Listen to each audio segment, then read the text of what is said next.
Boa noite, sejam bem-vindos ao segundo episódio do podcast Descomplicando a Neurologia, onde nós conversamos sobre neurologia e neurociência de forma aplicável ao seu dia a dia e sempre baseados nas melhores evidências científicas. Meu nome é Daniel Escobar, eu sou neurologista e estou aqui com meu amigo José Fiorotti, que também é neurologista, e Eduardo Fragoso, um colega que nós estamos conhecendo agora e está trazendo uma novidade muito importante. Então vou começar conversando com você, Eduardo. Quem é Eduardo Fragoso em 1 minuto?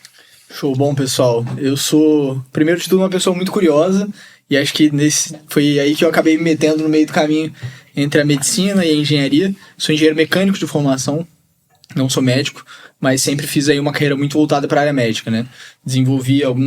Atuei liderando a equipe de desenvolvimento de software na Dinamarca, uma empresa desenvolvendo AI para a saúde. Então a gente trabalhava muito com robótica e inteligência artificial voltado para a saúde, e hoje eu estou como CEO da Symbios, sou um dos cofundadores, onde a gente está tentando mudar um pouquinho do que é o processo de reabilitação dos pacientes pós-AVC aqui no Brasil. Uhum. Então vamos começar por aí então, né? Onde a gente tem mais interesse. O que é a Symbios, o que ela faz e qual que é o problema que ela resolve? Boa. A gente tem a Symbios, acho que é interessante sempre contar um pouquinho de onde que a Symbios surgiu, né? Não sei se sabe disso, mas a Symbios surgiu porque o meu sogro teve um AVC. Uhum. O Rudy teve um AVC por volta de 2015, e quando eu conheci ele em 2019, ele já era hemiparético, né? Ele tinha perdido o movimento do braço esquerdo, nunca recuperou o movimento do braço esquerdo. Fez muita reabilitação, assim, ele fez um histórico de reabilitação longo, e ele conseguiu voltar a andar. Hoje ele consegue viver normalmente, de certa forma adaptada, mas ele nunca recuperou o movimento do braço esquerdo.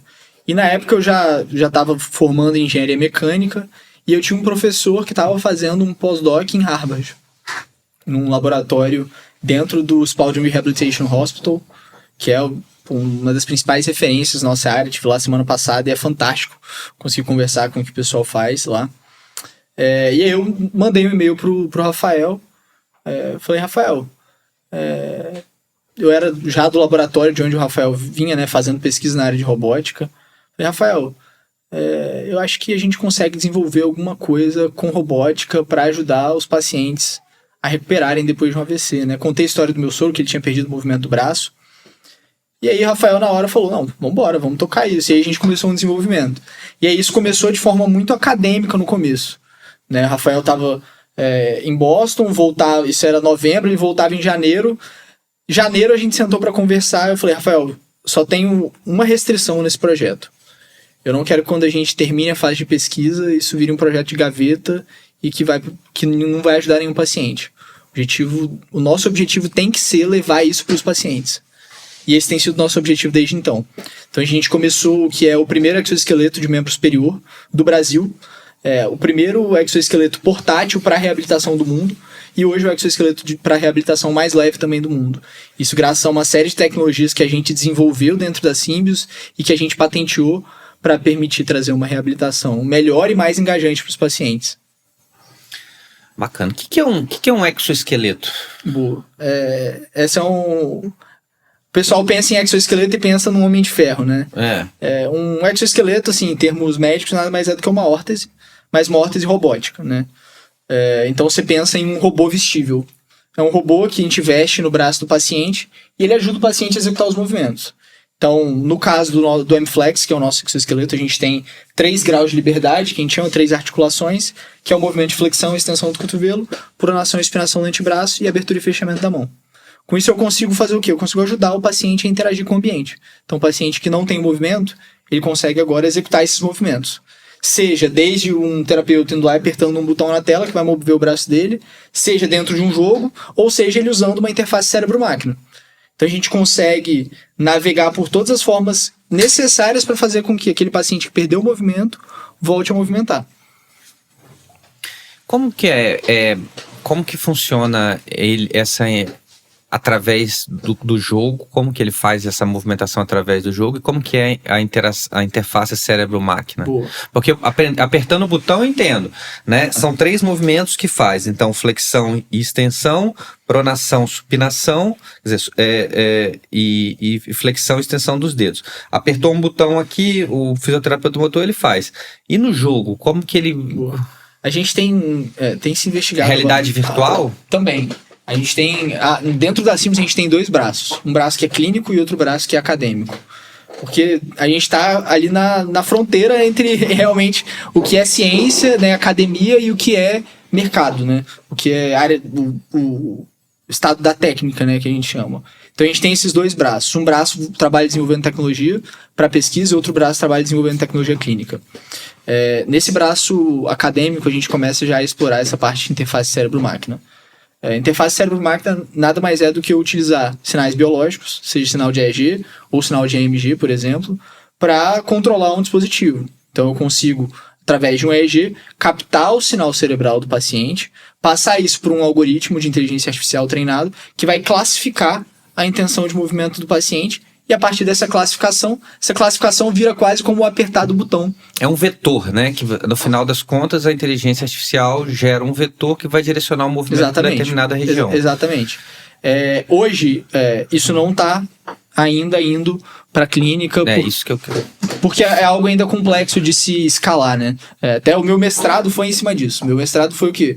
Como que a gente consegue pegar o sinal muscular, né, o EMG de um paciente que teve um AVC, e transformar esse sinal em intenção de movimento, para mover o equipamento. Mas para isso, desculpa se eu estiver errado, para você fazer uma detecção de AMG e essa detecção de AMG gerar algum tipo de movimento, tem que ter algum tipo de movimento. Tem que ter. Então o cara que tá totalmente, que não mexe nada, o braço plégico, né, que a gente chama, ele não se beneficia desse sinal de AMG. Do sinal de AMG, não. Aí tem que ser... Aí teria que ser ou EEG ou com a movimentação passiva mesmo. Então, vamos lá. Voltando lá atrás, né? A gente tem um robô que tá vestido no braço do paciente. A primeira pergunta é, pra que você tá vestindo um robô no braço do paciente? Que é onde entra o motivo da reabilitação robótica. A gente sabe hoje que reabilitar um paciente é dose dependente. Então, quanto mais repetições eu faço, melhor para esse paciente. Mas não adianta só eu ter dose. Eu preciso ter qualidade nessa dose.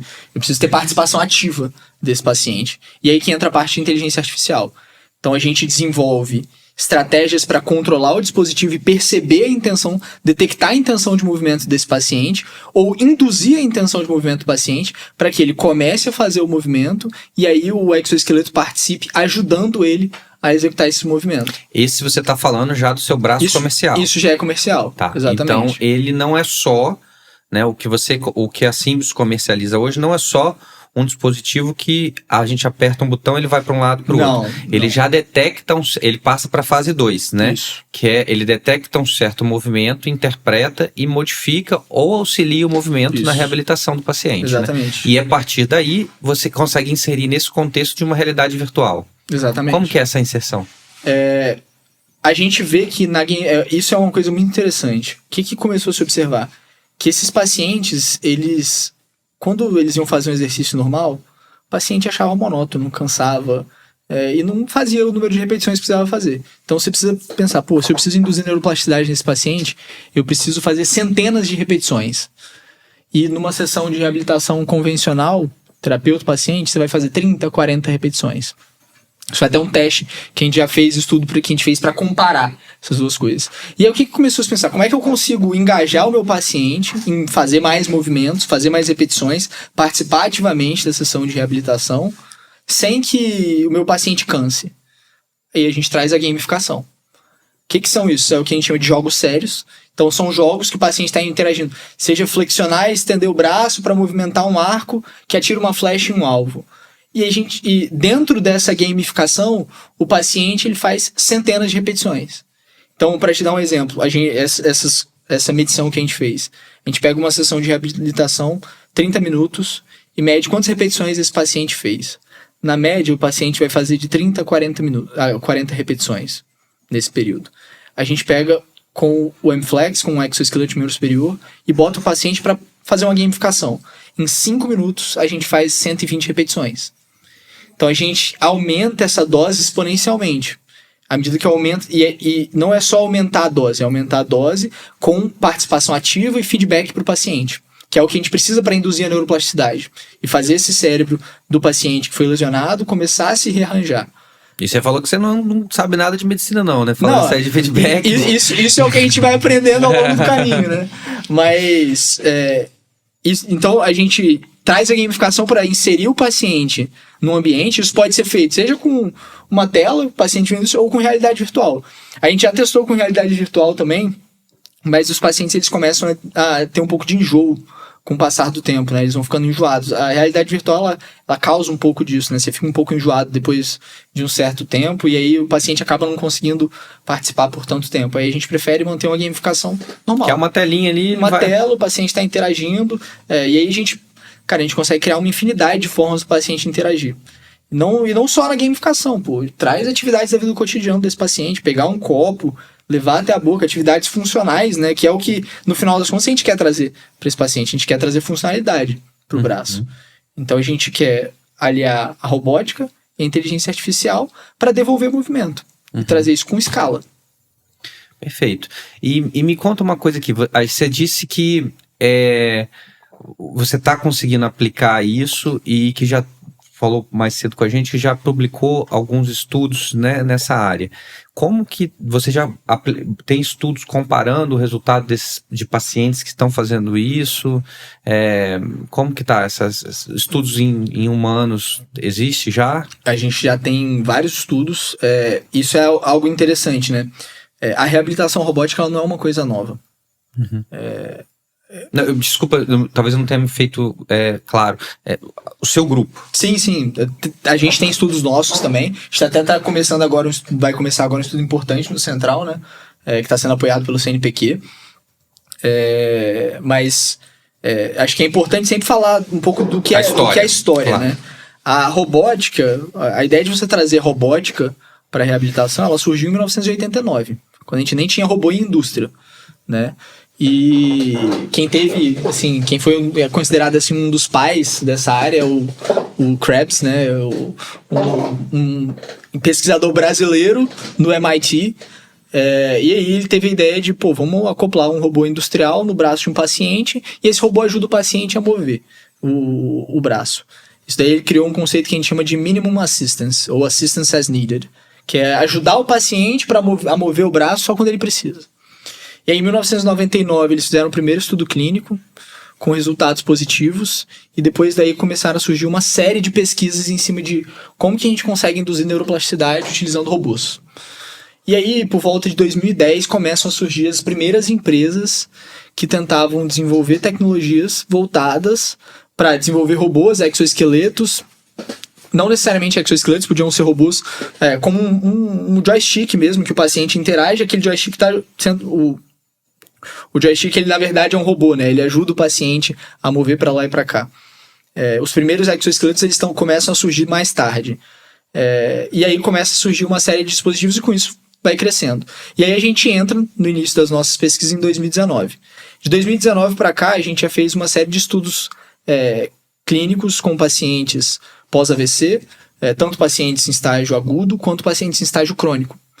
E o interessante a gente tem observado que isso não se limita só a pacientes pós-AVC. Então a gente já testou com pacientes com síndrome de Guillain-Barré, a gente testou com pacientes com traumatismo crânioencefálico, paciente com lesão medular, em todos esses grupos a gente vê ganho funcional.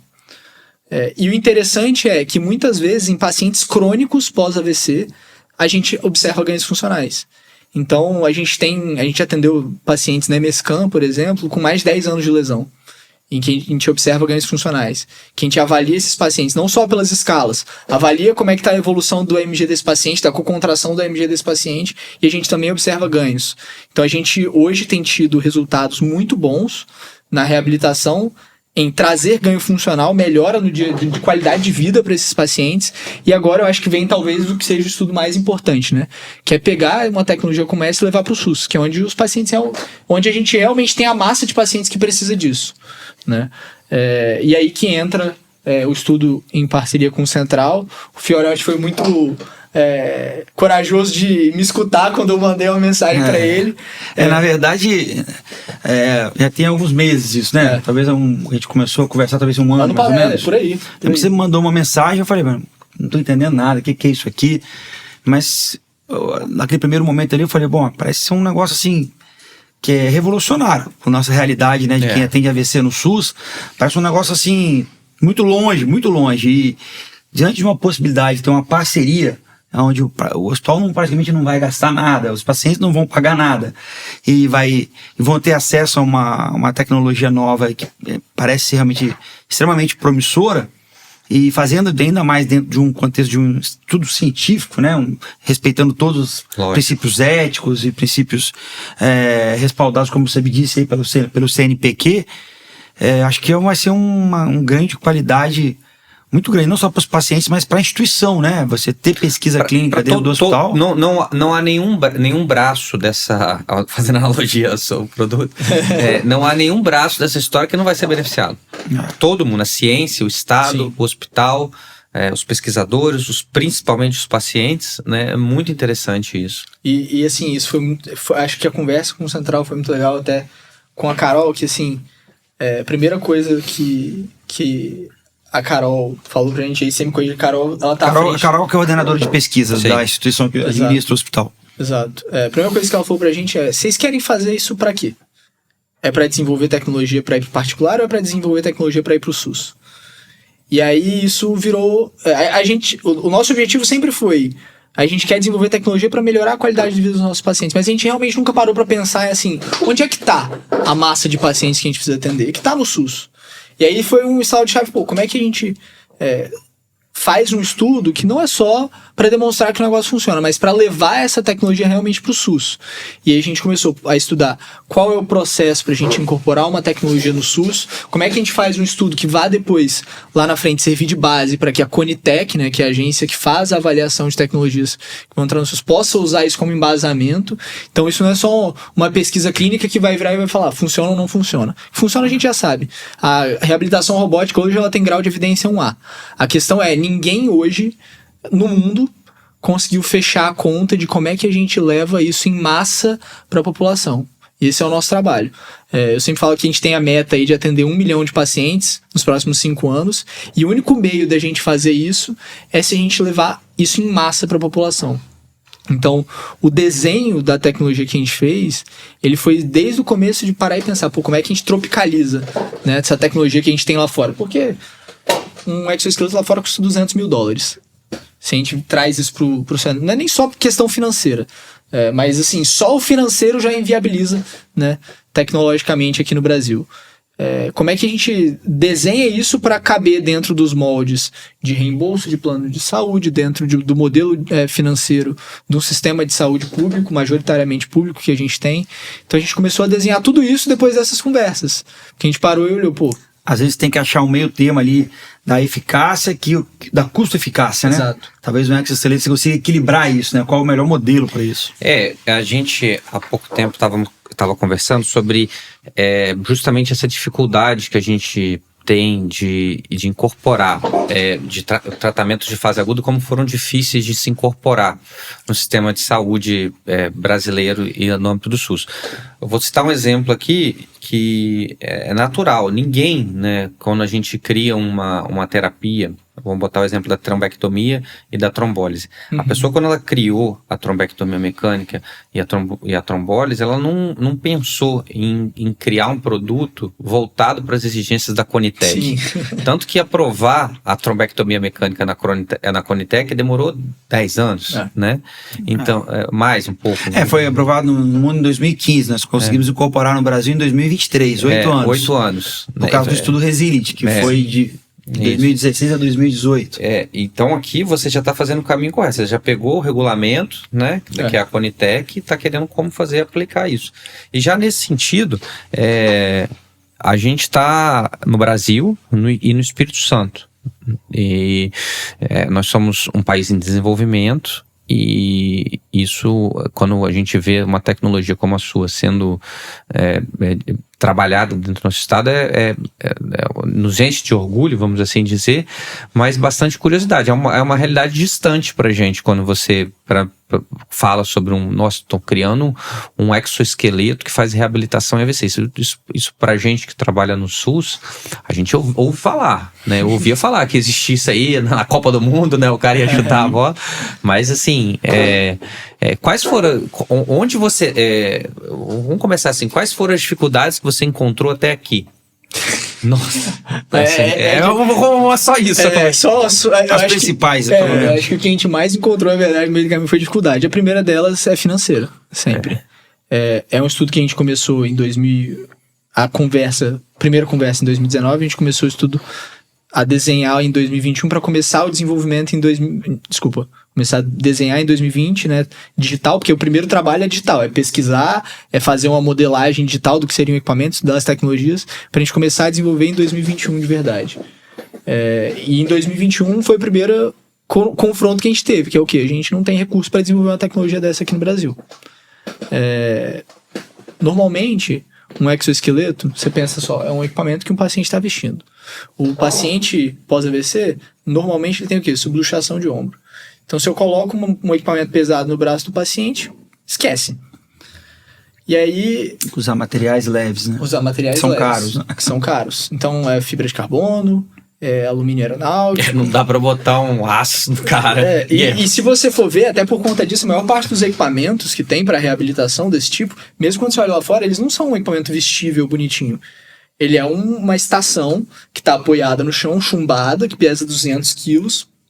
Então, hoje o equipamento que tem lá fora mais próximo do nosso, e que foi uma referência, assim, pra gente também, porque foi o que fez muitas das bases, né, de pesquisa, é o MIT Manus.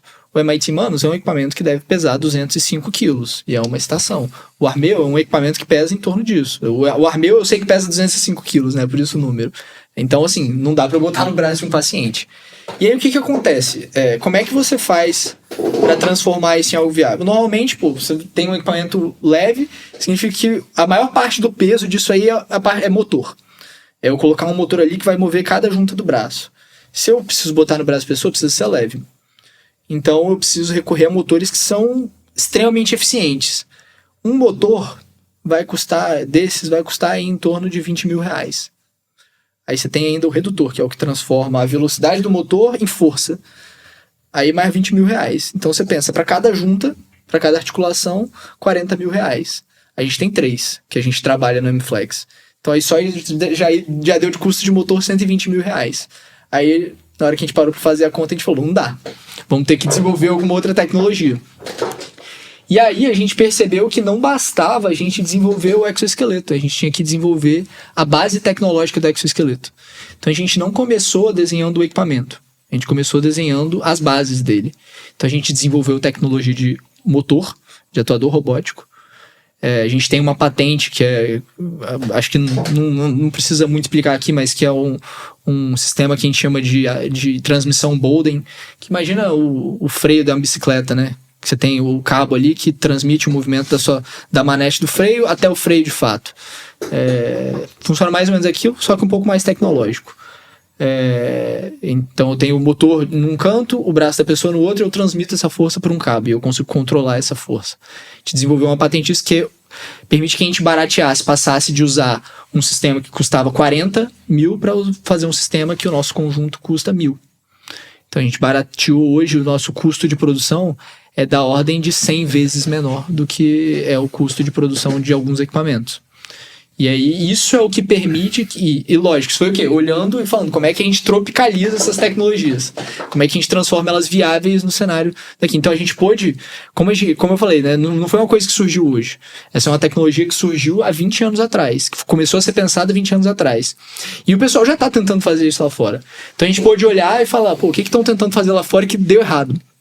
A gente entende por que isso deu errado e a gente muda para dar certo aqui.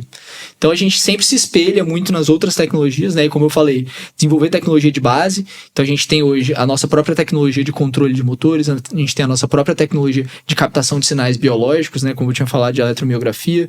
A gente tem a nossa própria tecnologia de inteligência artificial. Então todos os algoritmos que controlam o dispositivo são desenvolvidos por nós, com dados coletados por nós. Então todas essas bases normalmente seria o quê? Eu vou coletando aqui de um fornecedor, outro fornecedor, e isso acaba encarecendo. Com certeza. Então vocês atuam em 2 áreas atualmente, né? Captando o estímulo e fazendo a movimentação por próprio comando, né, no aparelho. E na atuação cérebro-máquina, na interface cérebro-máquina, ainda não é uma realidade. A gente tem pesquisas na área de interface cérebro-máquina. é algo que é muito promissor, assim, sem sombra de dúvidas, os próximos 10 anos, na minha opinião, onde a gente mais vai ver investimento vai ser na área de neurociência e interface cérebro-máquina. Eu tenho até conversado com instituições grandes da área da saúde e, assim, o que a gente mais vê de investimento é nessa área. Então, sem dúvidas, esse é o caminho. Mas, na minha opinião, a tecnologia hoje de interface cérebro-máquina não está pronta para o usuário. É um processo ainda que é complicado de você utilizar os equipamentos, eles ainda não geram dados tão confiáveis quanto eles poderiam gerar, o processamento ainda não é tão confiável, e a gente tem os dois tipos, né? A gente tem as invasivas e as não invasivas. As invasivas, elas, assim, hoje, principalmente, elas são ainda menos eficazes. Porque hoje tudo que você consegue fazer com uma interface cérebro-máquina invasiva, você consegue fazer com uma não invasiva. Então, no final das contas, você não tem motivo para você fazer uma cirurgia num paciente, colocar um chip na cabeça dele para fazer uma interface cérebro-máquina invasiva. Mas, sem sombra de dúvidas, a tendência é que esse tipo de interface se torne cada vez mais poderosa. E aí, lógico, não vai ser o que um Elon Musk fala de fazer download e upload para sua cabeça. Mas, com certeza, a gente vai conseguir gerar estratégia de tratar pacientes com condições, assim, que antes eram impensáveis. Uhum. E do ponto de vista de tratamentos, né, de resultado de desfecho de tratamento, os trabalhos que vocês têm são com quantos pacientes e qual o desfecho positivo que vocês conseguem firmar? Esse trabalho que a gente vai fazer agora com o Central são 100 ou 150 pacientes. Os estudos preliminares que a gente fez foram com grupos de 10 pacientes, e aí a gente testou diferentes protocolos para esses grupos. Então a gente teve pacientes crônicos, por exemplo, em que a gente testava protocolos de 20 semanas, pacientes subagudos que a gente testava protocolos de 10 semanas, e assim por diante a gente ia testando os protocolos de reabilitação que a gente foi desenvolvendo. O principal desfecho que a gente sempre tenta avaliar é função motora, funcionalidade. Não adianta o paciente voltar a flexionar o braço se não tem função para ele executar aquilo. Então a gente quer ver como esse paciente está interagindo com o dia a dia. Para isso, na reabilitação, na fisioterapia, na terapia ocupacional, eles possuem uma série de escalas com as quais eles avaliam o paciente. Miff, Fugmeier, Arat tem uma série de escalas que eles conseguem utilizar para avaliar os pacientes. A principal delas é a Fugmeier, então a maior parte dos desfechos a gente tenta acompanhar por meio da Fugmeier. E aí, tanto em protocolos de 10 quanto 20 semanas, a gente vê desfechos positivos. E o que a gente tenta, na verdade, ver quando a gente vai aumentando esse tempo é quando a gente vai atingir esse platô. Porque a gente sabe que a tendência, né, dos pacientes na reabilitação é eles performarem bem e eles atingirem um platô. A gente está tentando achar qual é o período em que eles atingem esse platô. E a gente não sabe se a gente vai atingir isso, porque por que esses pacientes normalmente atingem um platô? Porque o estímulo que você está dando para eles, ele passa a ser o mesmo, digamos assim. Então, o que ele tinha para ganhar de funcionalidade com aquele estímulo, ele já ganhou. Só que com a reabilitação robótica, principalmente do jeito que a gente faz, eu permito que o meu paciente ele gere estímulos totalmente distintos a cada sessão de reabilitação. Como ele é um sistema que ele consegue perceber a intenção de movimento do paciente, ele consegue personalizar a cada sessão. Então a gente está gerando um estímulo diferente a cada vez. E eu consigo fazer ele interagir também com o ambiente de formas diferentes.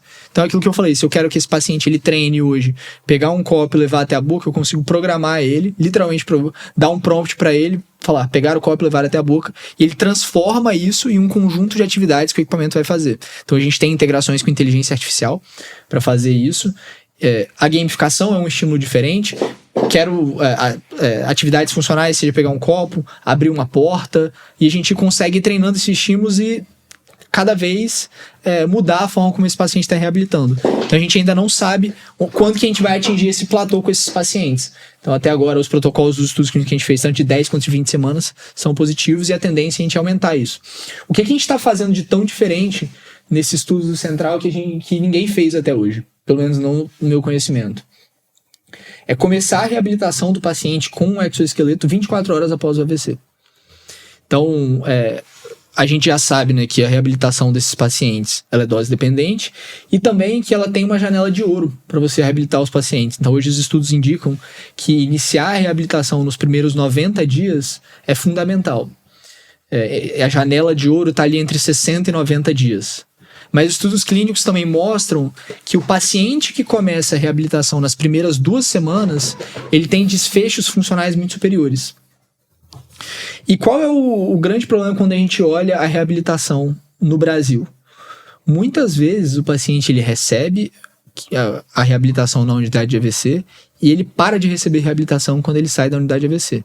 Às vezes porque ele não consegue vaga no centro de especialidade que ele é encaminhado, às vezes porque ele simplesmente não procura o centro de especialidade, ou por falta de conhecimento, ou porque foi mal instruído, ou porque ele não tem um familiar para levar ele até esse centro. Então, muitas vezes esses primeiros 10 dias, que é o tempo médio que o paciente está internado na unidade AVC, ele é o único período que o paciente vai ter uma reabilitação. Então, se eu conseguir induzir ao máximo a neuroplasticidade nesse paciente, se eu conseguir entregar o máximo de dose para esse paciente, pode ser que lá na frente ele tenha um desfecho funcional ainda melhor. Então, é a primeira vez que a gente vê, pelo menos, a reabilitação robótica ser aplicada em pacientes dentro de uma unidade de AVC. E aí, isso não está sendo só um trabalho que a gente está tendo que desenvolver um protocolo de reabilitação novo, porque as coisas são muito rápidas dentro de uma unidade de AVC. Normalmente, uma sessão de reabilitação é 15, 20 minutos com o paciente, porque você tem o central que você atende 300 pacientes por mês, imagina o volume de reabilitação que você tem que dar para esses pacientes. 300 pacientes internados, né, agudos de AVC. Então, você tem um volume muito grande que você precisa fornecer. Então, a gente está tendo que não só desenvolver um protocolo de reabilitação novo, como um device que é praticamente pensado só para isso. Porque, agora, imagina, eu tenho um paciente numa UTI, como é que eu tiro um equipamento de um paciente e levo para outro paciente? Não posso, tenho que conseguir higienizar. Então, ele tem que ter partes removíveis que eu consigo substituir, um kitzinho separado, esterilizado para cada paciente. Então, são desafios que a gente vai tendo, que a gente vai remodelando para caber no nosso cenário, que é aquilo que a gente tinha conversado, né? Como é que a gente traz uma tecnologia que faz sentido lá, que tá fazendo sentido lá fora. Ou às vezes nem tá fazendo, né? Como você falou aí, exatamente. Tem gente quebrando. Tem gente quebrando lá fora. E isso é muito, né? Eu voltei de Boston semana passada, a gente tava conversando com algumas referências que a gente tem lá.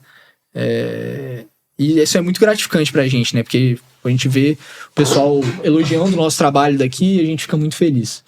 E a gente estava conversando sobre justamente isso. Ninguém ainda entendeu como é que funciona essa equação da reabilitação e dessas tecnologias de reabilitação. Porque você tem um conflito muito grande, né, entre quem paga e quem recebe o benefício. Então, são tecnologias que são caras e que o beneficiado diretamente é o paciente, mas que muitas vezes a conta não fecha para o sistema de saúde. Então, essa equação ainda não foi resolvida. A gente, na verdade, a gente tem certeza que se tem alguém hoje no mundo que tem chance de resolver essa equação é a gente. Porque a gente domina a tecnologia, a gente tem um sistema de saúde imenso que a gente consegue utilizar para ajustar isso e a gente consegue ganhar escala com o nosso sistema de saúde. Isso é mais importante. Perfeito. Eu acho que principalmente no âmbito do SUS, né? O que vocês vêm oferecendo aqui, vocês vão encontrar muitas dificuldades, já encontraram, obviamente, mas eu acho que tem, entre aspas, aí um grande fator facilitador, que é a gente tem aqui um grande problema, especificamente no estado do Espírito Santo, a gente tem uma ilha de tratamento do AVC no mundo, tá? A gente tem acesso as melhores terapias de reperfusão e tratamento de fase aguda do AVC no mundo, em números proporcionais aqui, né?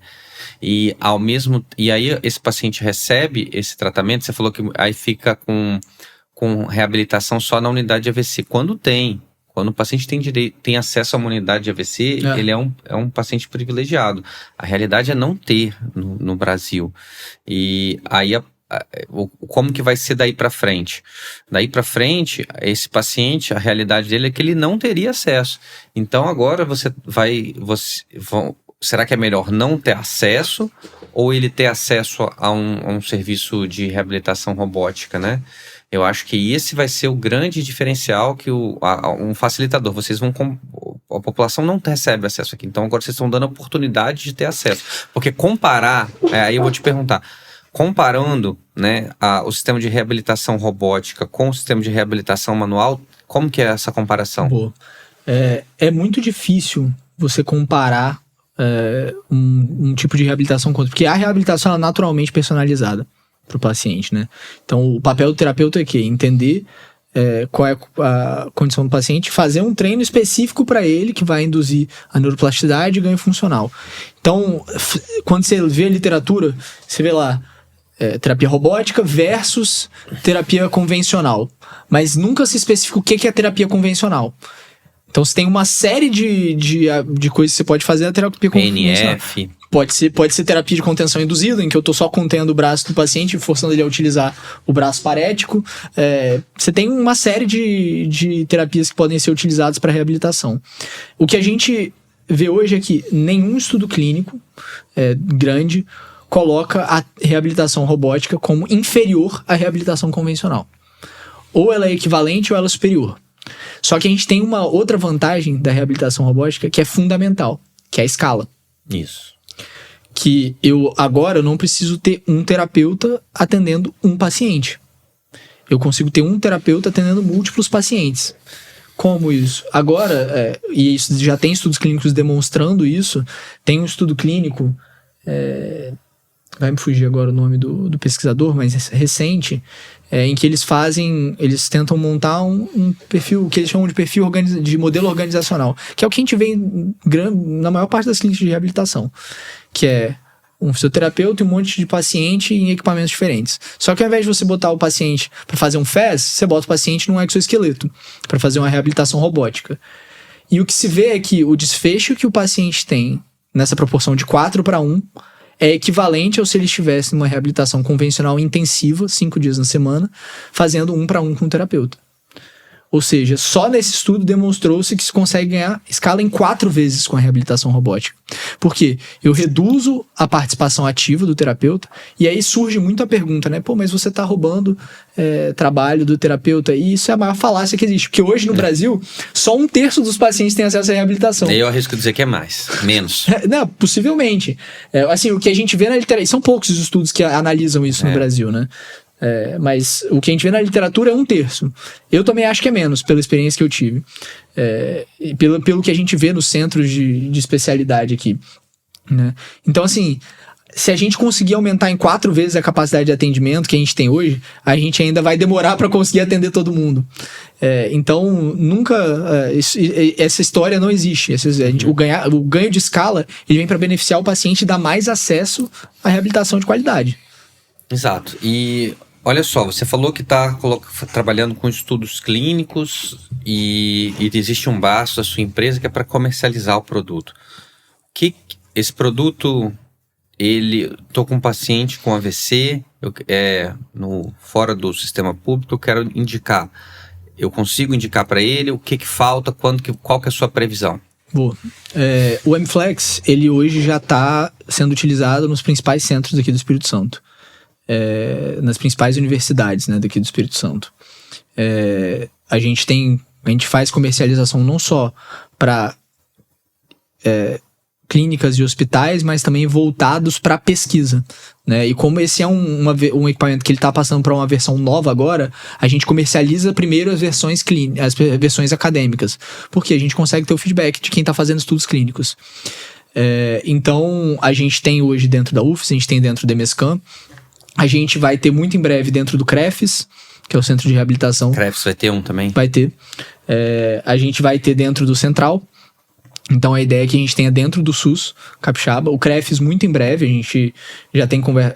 Esse estudo com o Central, inclusive, ele inclui o CREFES, né? Agora o CREFES ele teve uma mudança de gestão também, então vai possibilitar que a gente já encaminhe esses pacientes. Passa a ser a mesma gestão, né? Exatamente. Facilita, né, a regulação do paciente do Central para o CREFES também. Então a ideia é que a gente consiga fazer esse atendimento continuado desses pacientes. E essa versão clínica que a gente está lançando agora da nova versão do M-Flex, ela deve estar disponível no segundo semestre. Segundo semestre de 2026 vai estar acesso para a população 2026, privada. Isso. Esse não é o equipamento que a gente comercializa para pessoa física. Ele é um dispositivo de reabilitação. Então a gente comercializa ele para hospitais, clínicas de reabilitação, e o paciente ele vai até a clínica para fazer uma sessão de reabilitação robótica. O que a gente viu lá fora e que a gente acredita que a gente tem muito potencial para fazer aqui é transformar essa mesma plataforma que a gente tem em uma plataforma de home care. Então, o que a gente vê acontecendo muito, né? O paciente ele vai para a clínica de reabilitação, mas a reabilitação dele não acontece ali. Ali acontece 10, 20% da reabilitação dele. O momento em que ele deveria estar realmente reabilitando é em casa, tentando usar aquele membro em casa e tentando reabilitar em casa. Então, o terapeuta ele vai orientar uma série de exercícios para o paciente fazer, E ele vai ter que confiar no paciente se o paciente fez ou não fez aqueles exercícios. A ideia que a gente traz agora, e a gente espera começar a estruturar isso ano que vem, como é que a gente consegue levar isso como uma plataforma de reabilitação em casa. Então, o terapeuta receitou os exercícios, o paciente ele vai fazer os exercícios e o terapeuta automaticamente já recebe um feedback de como ele performou, o que ele fez, se ele fez na quantidade correta, né? Então, isso a gente espera para o ano que vem. Agora, a gente já está com um programa que a gente montou de acesso antecipado. Então a gente tem aí alguns dos principais centros do Brasil que estão contratando já a gente para ter acesso antecipado ao MFlex. E aí, nesse caso, eles recebem antes, com 6 meses de antecedência de todo mundo o equipamento para eles conseguirem começar a utilizar. Então a gente imagina que vai ser algo bem interessante. Não tenho dúvida nenhuma. É uma solução que você traz um gargalo importante, resolve um gargalo importante, que é muitas vezes, às vezes o paciente ele quer fazer a fisioterapia, mas ele não tem condição de se locomover até o lugar. Então, se você oferece uma assinatura num processo onde ele consegue receber na casa dele a fisioterapia adaptada à realidade dele. Exatamente isso. Onde o fisioterapeuta, o terapeuta ocupacional, o terapeuta, né, vai receber um feedback de como está esse processo de reabilitação e conseguir ativar mais, melhorar mais. Vou até fazer uma sessão de telemedicina, né? Imagina, eu tenho uma telemedicina, uma sessão de telereabilitação e eu tenho um familiar auxiliando esse paciente. Hoje a gente estava até conversando com uma empresa aqui do estado, né? Porque aqui do Brasil, que eles fazem isso para reabilitação. Só que eles fazem isso com visão computacional. Então eles têm a visão computacional, um tablet que está ali monitorando o paciente ele vai fazendo os exercícios e eles vão tirando métricas de como o paciente faz esse exercício. Agora, se eu consigo aliar isso, um equipamento que não só está monitorando o paciente, mas está engajando ele em tempo real nas atividades, eu consigo levar isso a uma dose assim, surreal e melhorar o desfecho desse paciente astronomicamente. Uhum. É sensacional. Sem dúvida nenhuma, é uma terapia que vai trazer muitos resultados positivos para os pacientes aqui do Espírito Santo e para os pacientes do Brasil. Isso você acha que nos próximos 5 anos a reabilitação robótica vai ser uma realidade no Brasil? Eu acho que vai. A gente, assim, o pessoal costuma falar muito que o Brasil ele tá aí 10 anos atrás dos Estados Unidos e da Europa. Então a gente consegue olhar para lá e ver o que eles estão fazendo e entender como é que vai ser daqui a pouco. E em torno de 10 anos atrás, a reabilitação robótica começou a se tornar uma realidade lá fora. Tudo depende de como você vai trazer isso para o modelo brasileiro, que é o que a gente está tentando fazer. Então, a gente está vendo agora surgir uma série de novas empresas, principalmente na China, voltadas para isso, na China e em Hong Kong. Algumas empresas que estão desbancando líderes que existiam mundialmente. Então, a gente com certeza vai ver um crescimento enorme na reabilitação robótica aqui no Brasil, não tem dúvida. Principalmente com o barateamento da tecnologia também. Sensacional. Não tenho dúvida nenhuma. E acho que isso é completamente a grande dificuldade que vocês já sabem qual que é, como aplicar isso à realidade do SUS. Tanto que vocês estão criando um modelo que está se iniciando, o embrião dele está sendo dentro do SUS. Exato. A tecnologia de vocês é apenas para membros inferiores? Você tem estudo com membros superiores? Você tem estudo com membros inferiores também? Boa pergunta. A gente quer muito desenvolver um exoesqueleto de membro inferior. Inclusive, toda vez que a gente conversa com alguém, a gente fala, a gente trabalha com exoesqueleto, a primeira coisa que vem na cabeça é um exoesqueleto de membro inferior, para a pessoa voltar a andar. Por que a gente começou com o de membro superior e não com o de membro inferior? Porque não tinha de membro superior quando a gente começou, praticamente. A gente via vários dispositivos de membro inferior, mas de membro superior a gente não via. Então a gente falou, vamos começar por onde não tem. Mas a gente também tem uma demanda enorme de membro inferior. O meu sócio, né, o Pedro, ele está hoje finalizando o mestrado dele em Harvard, e é justamente com exoesqueletos de membro inferior, né, implantado no desenvolvimento de protocolos para pacientes de membro inferior. E aí a gente espera conseguir trazer todo esse conhecimento para a gente pegar essa tecnologia de base que a gente desenvolveu e transformar isso também em um exoesqueleto de membro inferior. Então a gente espera que a gente vá com certeza ter um exoesqueleto de membro inferior nos próximos anos.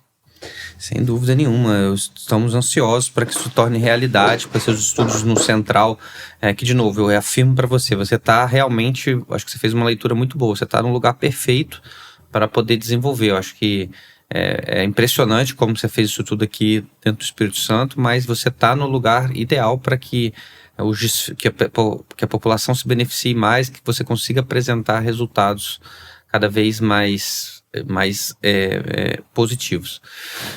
Eduardo, eu vou finalizar fazendo uma última pergunta para você. Onde você espera que a Symbios vai estar daqui a 5 ou 10 anos? Daqui a 5 anos, a meta da Symbios é ter atendido 1 milhão de pacientes. Então é aí que a gente quer estar. A gente nasceu lá atrás com o objetivo que era mudar a vida dos pacientes. Desde o dia 1 de vamos desenvolver um projeto, sempre foi, a gente quer levar a tecnologia para os pacientes. E aí, algum tempo atrás, a gente parou para fazer algumas contas e a gente viu que em 5 anos, com 4 mil unidades do MFlex, a gente já conseguiria ter atendido 1 milhão de pacientes. Quantas existem hoje unidades do MFlex? Hoje existem 5 unidades. 5 unidades. 5 unidades, dessa versão nova, né? Que são as que vão ser distribuídas para esses centros, né? São 5 centros de referência que a gente tem que vão ser distribuídas essas 5 unidades. A gente espera escalar isso exponencialmente nos próximos anos. Das outras versões existem mais unidades. Mas a gente espera que a gente consiga escalar isso e atender 1 milhão de pacientes nos próximos 5 anos. Então, hoje em dia, o modelo que você... Um modelo do MFlex que você está aplicando hoje em dia já é um modelo que você fala, pronto, aqui já está pronto. Ele já está pronto. Já está pronto. Agora a gente está na etapa de certificação, que é o quê? Fazer os testes de conformidade com as normas da Anvisa, e aí a gente faz a notificação para a Anvisa e começa a comercializar. Então, por isso que a gente... Inclusive, esse estudo do CNPq, que foi contemplado, parte dele entra a parte de certificação. Então, tanto para a certificação do produto, quanto para toda essa parte de Conitec também. Então, a ideia é, a gente começando esse estudo, começa simultaneamente a certificação do dispositivo. Perfeito. Olha, estou realmente fascinado com tudo que aprendi com você aqui. Foi um bate-papo maravilhoso. Obrigado pelo seu tempo. Você, telespectador, se inscreve no nosso canal Descomplicando a Neurologia. Eu conversei aqui hoje com Eduardo Fragoso, que é o CEO, né, da Symbios, uma empresa que traz uma solução de reabilitação com exoesqueleto de membros superiores, fabricado, criado, produzido, idealizado aqui dentro do Espírito Santo. Tecnologia brasileira de ponta para oferecer o melhor tratamento do AVC, da reabilitação do AVC no Brasil e no mundo. Obrigado pela sua presença. Obrigado. Sempre à disposição para a gente conseguir ajudar cada vez mais pacientes. Um abraço, até a próxima.